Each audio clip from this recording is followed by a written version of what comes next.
What's going on, family? This is Scrapbook Boxing, Museum of the Forgotten Fisticuffs series. I want to take a look at the fight series between Sugar Ray Robinson and Carl "Bobo" Olson. These men would face each other 4 times. And the great Sugar Ray Robinson was from Harlem, New York. He stood 5 foot 11 inches and had a 72.5-inch reach. Had a total fight career of 201 fights. 174 wins, 19 losses, 109 knockouts. He would stop once, and he would have 6 draws. Now, the stoppage that he suffered from took place in New York's Yankee Stadium, 1952, against light heavyweight champion Joey Maxim. And Ray Robinson would suffer from heat exhaustion, with potassium ran out of his body. Couldn't commit to the 14th round. And referee Ruby Goldstein had to be replaced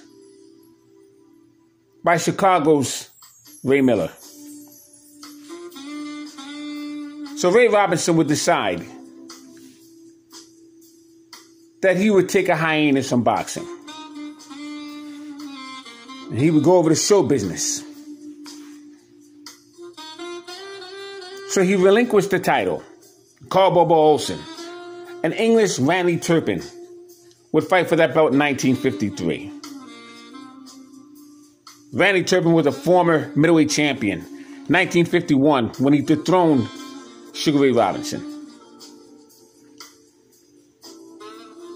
But that same year in 1951, Ray Robinson would knock out Randy Turpin at New York's Polo Grounds. So Carl "Bobo" Olson and Randy Turpin would fight for that belt. And Randy Turpin would lose to Carl "Bobo" Olson.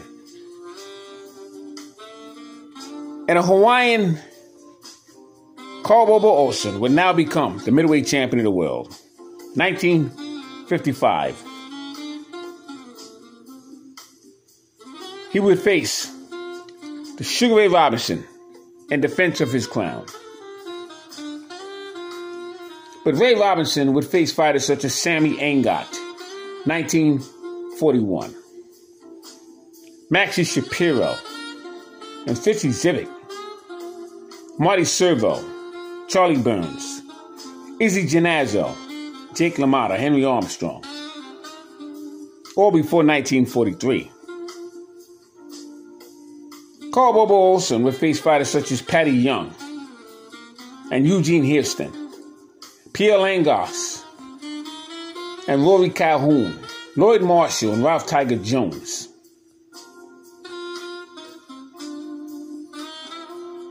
Now, October 26, 1950, Carl "Bobo" Olson had a fighting career record of 41-3. And he fought the great Sugar Ray Robinson at the Convention Hall in Philadelphia. And Sugar Ray Robinson would defeat Carl "Bobo" Olson in 12-round decision. March 13, 1952, San Francisco, California. Robinson would defeat Carl "Bobo" Olson once again. 15 rounds. He would retain his middleweight championship belt. But then he would fight Maxim, lose his title. And that's when Carl "Bobo" Olson would pick up the crown over England's Randy Turpin. So after tap dancing in overseas, Ray Robinson decided to come back to boxing. Was running out of money, and he knew the crown would fill up his bank account.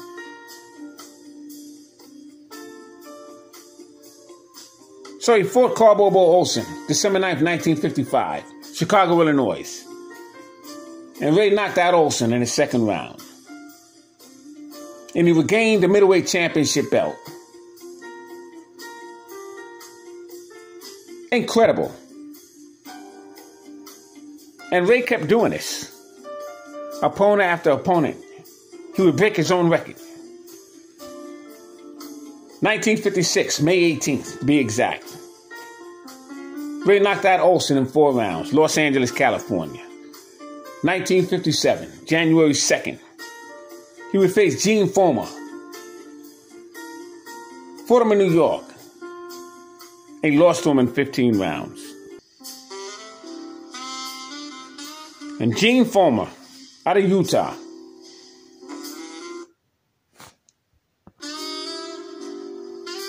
He could punch. He destroyed Benny Kid Perrette. He knocked out Joe Maselli.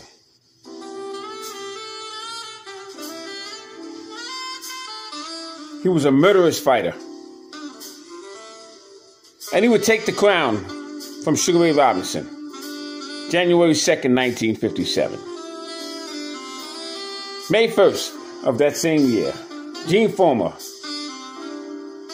would face Ray Robinson and be stopped in the 5th round. As a matter of fact, it was the first time Gene Fullmer has been stopped.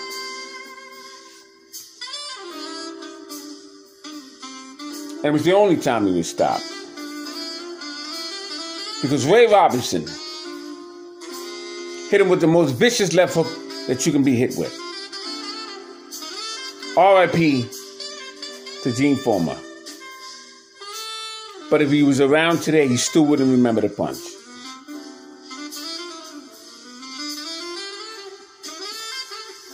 March 1958. 25th to be exact. Ray Robinson would be in the ring with the onion farmer, Carmen Basilio. Carmen Basilio would have his issues with Patty DeMarco, Johnny Saxton, out of Newark, New Jersey. And he would become the welterweight champion of the world. But he would give that belt up because he wanted to get an opportunity to become middleweight champion of the world and challenge Sugar Ray Robinson. September 3rd, 1957, he would defeat Ray Robinson, Chicago, Illinois, 15-round contest. But March 25th, 1958, he would lose to Sugar Ray Robinson. In a back-and-forth battle. Ray Robinson really showed his mettle, and so did Carmen Basilio.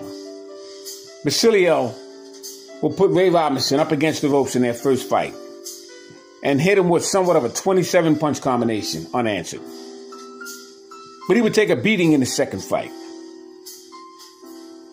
He'd be taken to school. And he never liked Ray Robinson until the very end. But Ray Robinson would become middleweight champion once again. 1960, January 22nd. Ray Robinson would face Paul Pender. Fought him in Boston. And he would lose for the final time his middleweight championship belt. Get a second opportunity, January 11th. And he would lose 15 rounds again. But Sugar Ray Robinson, pound for pound, greatest fighter of all times, would be in the ring with Carl Bobo Olson, the original Hawaiian Punch. Thanks for watching. Scrapbook Boxing, Museum of the Forgotten Fisticuffs series. All great fights and all great fighters would never be forgotten on my channel. Salute to the great Sugar Ray Robinson. Salute to Carl Bobo Olson. Carl Bobo Olson faced an Australian middleweight by the name of Davy Sands twice. And he came up short twice. And the world wanted to see Davy Sands mix it up with Sugar Ray Robinson. Davy Sands was one of 5 brothers, but unfortunately an overturned truck would end that opportunity for both men. Salute.